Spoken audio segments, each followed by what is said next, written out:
السلام عليكم ورحمة الله وبركاته. مرحبا بكم في قناة وصفانات. اليوم ان شاء الله غتشوفوا معايا مسمن الخلاط كيجي ولا اروع، مدلوك جيدا تعياو مدلكو، ما غاديش تدلكو كما هاد المسمن ديال الخلاط. شوفوا معايا كيفاش كيجي روعه. ما شهيتكمش فيه، غادي نفتح لكم واحده باش تشوفوا معايا كيفاش كتجي من الداخل. بسم الله. اذا هنايا كما شفتوا معايا كيفاش كيجي من الداخل، ها هو روعه. كنتمنى من كل قلبي انكم تجربوه، فكيجي ممتاز. جربوه، خليو لي رايكم في التعليقات، فإلا جربتوه عمركم ما غتستغناو عليه. بدون دلك وكيجي احسن من الدلك، يعني كما قلت لكم تعياو تدلكو ما تجيكمش العجينه مدلوكه بحال هكا. كنخليكم الان مع مراحل التحضير، وكنتمنى تتابعوا معي الفيديو للاخر. بسم الله على بركه الله. بالنسبه للمكونات كنحتاجوا ملعقه صغيره من الملح، كميه من الخميره. فالخميره دائما كنستعملوا في المسمن واحد الكميه اللي كتكون قليله، يعني واحد مقدار ديال نصف ملعقه صغيره اولا ملعقه صغيره، باش كيجي المسمن افضل من الا ما درناش ليه الخميره. كيجي شويه بحال كيكون صلب بعض الشيء. الا ما بغيتوش تضيفوها فطبعا كيبقى لكم الاختيار. عندنا هنايا الماء، غادي نحتاج هنايا 3 كؤوس من الماء، 3 كؤوس. هنا غير حطيت كاس، خديت القياسات بهذا الكاس كما شفتوا، ها هو اللي الوزن ديالو تقريبا 280 مليلتر تقريبا. عندنا هنايا دقيق القمح الصلب او الفينو، ممكن تعوضوه بالسميد الناعم او لا سميده رقيقه الخاصه بالبسبوسه، لكن يستحسن انكم تستعملوا هذا. وعندنا دقيق العادي الخاص بالحلويات. وبالنسبه لكميه الدقيق فدائما كنعملوا الدقيق الابيض ضعف الدقيق الاخر او لا الدقيق الاصفر. هادو هما المكونات. غادي ندوزو الان نكملوا الطريقه ديال التحضير. فكما كتشوفوا معايا هنايا خديت القياسات بهاد الانيه او لا الزلافه، ها هي اللي كتوزن 250 غرام اي ربع كيلوغرام.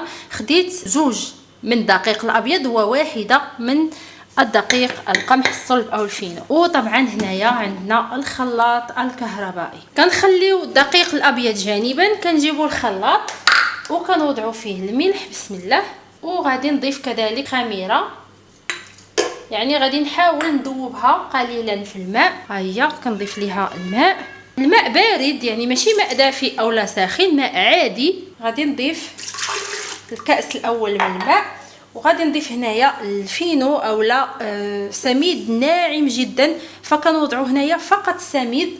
اما الدقيق الاخر فغادي نوضعوه لاحقا. اذا هنايا غادي نضيف الكاس الثاني، وغادي نضيف الكاس الثالث او لا نصف كاس اخر. وبالنسبه للدقيق الاخر فغادي تضيفوه على حسب الخليط او لا على حسب الماء اللي ضفتوه في الاول. على بركه الله. نجيب هنايا الخلاط، ومن بعد غادي نخلطوا هاد العناصر جيدا. بالنسبه للدور ديال الخلاط فكيجينا المسمن رائع مورق ومدلوك، يعني كيجي رائع افضل من الا عجناه باليد. على بركه الله. هنايا كنخلطوه واحد المده تقريبا ديال 3 دقائق او لا دقيقتين. مهم كتخلطوه حتى كتظهر لكم هاد الرغوه، وكيجي ما شاء الله مدلوك ورائع، يعني كيجي مدلوك جيدا. على بركه الله. الان كنجيبوا الخليط ديالنا، ها هو. الا حبيتوا تضيفوا فقط 2 كأسين من الماء، يعني الا بغيتوا الكميه تجيكم قليله فممكن، كيبقى لكم الاختيار. غادي نبداو الان في اضافه الدقيق الابيض، وحنا كنحركوا دائما. الدقيق فهو مغربل اي منخول.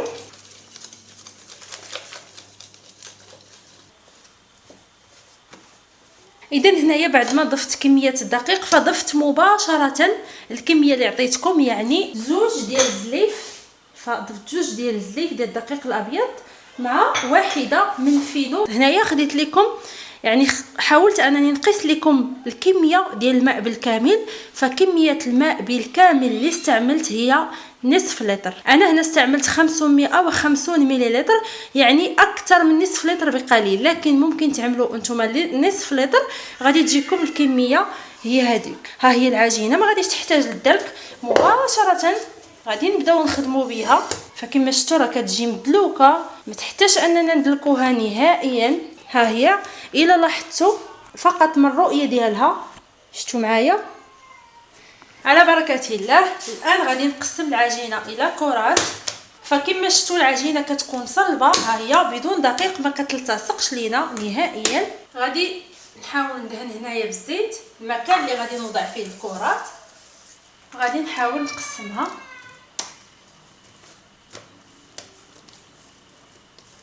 فما شاء الله شوفوا معايا كيفاش كتجي العجينه. شفتوا؟ ها هي. كتشكلوا الكرات حسب الحجم اللي حبيتو، واش حبيتوهم صغار ولا كبار، كيبقى لكم الاختيار.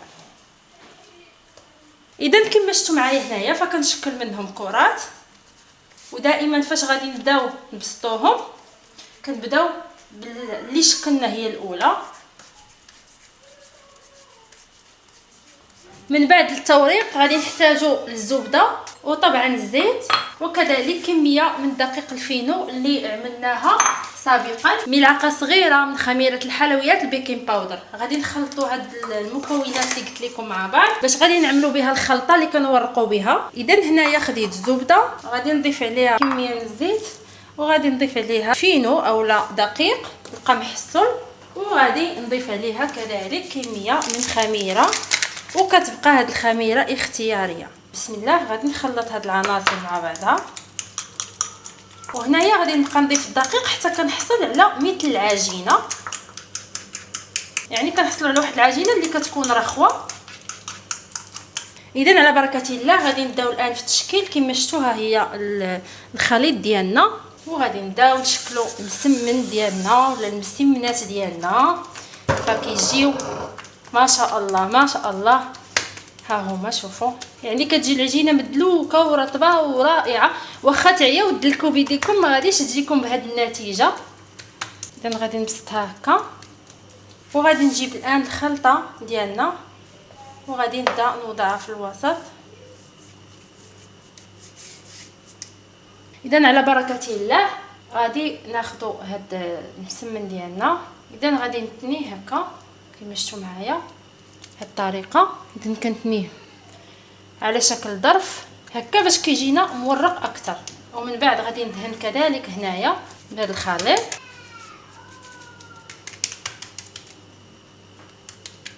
ندهنوا كذلك هنايا. بالنسبه للطريقه ديال الطير اللي وريتكم في هذا الفيديو فهي الطريقه المعتمده عند بائعات المسمن، وغادي نعمل ليها بحال هكا. دائما كندهنوا، وها هي غادي نخليها جانبا. ها هي. وبنفس الطريقه غادي نعملوا واحده اخرى.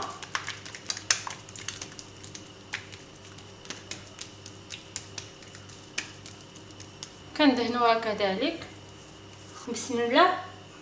غادي نطوي كذلك بنفس الشكل، اولا ممكن تعتمدوا الطريقه العاديه، الطريقه ديال الطي العاديه. بسم الله. وغادي نستمر بنفس الطريقه حتى نكمل كل الكميه اللي متوفره عندي. على بركه الله الان غادي نبداو باش نبسطوا المسمن ديالنا. نحاولوا كنخليوها شويه تبقى غليظه. اذا انا عملتها بهذا الحجم. وهنايا في مقلاة كما شفتوا النار كتكون نار متوسطه. غادي نوضع الزيت وغادي نوضع المسمنه، وكنوضع كذلك كميه قليله من الزيت في الاعلى. كيبان لكم هاد الانتفاخات هكا غادي تقلبوها، ما تخليوهاش كما كنقولوا حتى كتشرب في المقلاة لانها ما غاديش تنفخ.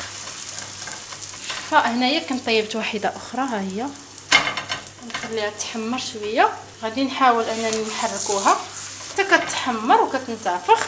اذا وغادي نبسط واحده اخرى لان عندي المقلاة كبيره فكنوضع فيها 4 وحدات. ها هي. اذا كنرجعوا للمقلاة وغادي نوضعها هنا. فكيجي ما شاء الله ولا اروع. بسم الله. اذا نشوفوا معايا ها هي الاخرى، ها هي بدات كتنتفخ، وهذه غنرشوها بالزيت وغادي نقلبوها. اذا متابعينا كيكون هذا هو الشكل النهائي ديال المسمن ديالنا، كيجي رائع ممتاز جدا جدا جدا، هشيش كما شفتوا، مدلوك ورطب وخفيف. ها هو، جربوه، خليوا لي دائما رايكم في التعليقات. نخليكم تلاقاو في فيديو قادم ان شاء الله. استودعكم الله الذي لا تضيع ودائعه، والسلام عليكم.